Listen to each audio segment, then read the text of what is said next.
Hi hello friends, welcome back to our channel. ఈరోజు మన వీడియోలో సిల్క్ థ్రెడ్ బ్యాంగిల్స్ డిజైన్ చేయబోతున్నామండి.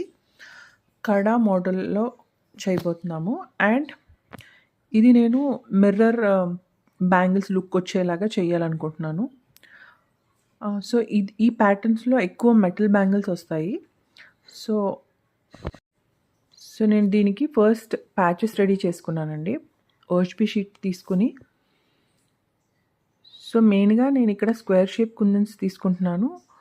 అది ఎందుకు తీసుకుంటున్నానంటే నాకు కొంచెం అంటే మిర్రర్ లుక్ రావడానికి, మనకి స్క్వేర్ షేప్ మిర్రర్ ఎలా ఉంటుందో, సో ఇది బిగ్ సైజ్ స్క్వేర్ కాబట్టి సో నాకు మిర్రర్ లుక్ రావడానికి ఇది యూజ్ చేస్తున్నాను అనమాట. సో ఇలా స్క్వేర్ కుందన్స్ 4 పెట్టుకుంటున్నానండి. ఇలా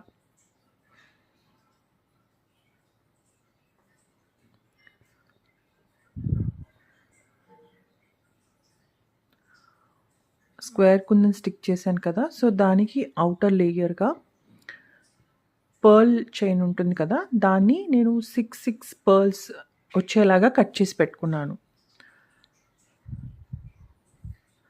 అండ్ స్టిక్ చేసేటప్పుడు ఎలా స్టిక్ చేయాలంటే, మనకి 5 ఒక లైన్లో వచ్చేసి ఒకటి మనకి ఎదురుగా వస్తుంది. సో దాని ఆపోజిట్లో మనం 5 వచ్చేలాగా.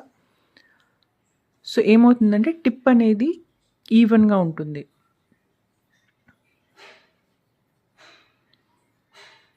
సో ఇది ముందే కట్ చేసి పెట్టుకోవాలి. పర్ల్ లేస్ని ముందే కట్ చేసి పెట్టుకోవాలి మనం తీసుకునే కుందన్ సైజ్ బట్టి. సో ఇలా చేసుకున్న ప్యాచెస్ అన్నీ డ్రై అవ్వనివ్వాలి అండ్ దెన్ కట్ చేసి పెట్టుకోవాలి. సో మన బ్యాంగిల్కి ఎన్ని ప్యాచెస్ పడతాయో అన్ని చేసి పెట్టుకోవాలి.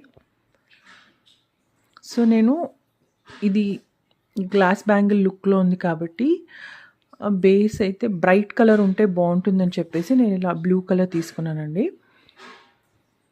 Black colour, blue colour, maroon colour అయితే కొంచెం గ్లాస్ బ్యాంగిల్స్కి లుక్ బాగుంటుంది. సో ఇలాగా 3 స్టిక్ చేసుకున్నాను. మనం ఇది బ్రేస్లెట్ లాగా కూడా వేసుకోవచ్చు. అండ్ ఇలా అన్నీ స్టిక్ చేసిన తర్వాత స్టిక్ అవ్వడానికి ఇలాగ నేను క్లిప్స్ పెట్టుకున్నానండి. మన అలిగేటర్ క్లిప్స్ ఉంటే అలిగేటర్ క్లిప్స్ పెట్టుకోవచ్చు, ఆర్ మన క్లోత్స్ డ్రై చేసే క్లిప్స్ కానీ ఏదైనా పెట్టుకోవచ్చు, సో దట్ అది స్ట్రాంగ్గా స్టిక్ అవుతుంది.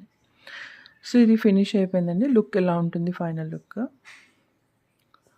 సో మనకు కావాలంటే ఆ బ్లూ కలర్ థ్రెడ్ కనిపించకుండా మనం ఫిల్ చేసుకోవచ్చు. స్క్వేర్ షేప్ కుందని కాకుండా ఆ ట్రయాంగిల్ షేప్ కుందన్ని తీసి పెట్టుకోవచ్చు. బట్ నాకు థ్రెడ్ అంటే బ్రైట్ కలర్లో ఉంటే లుక్ బాగుంటుంది.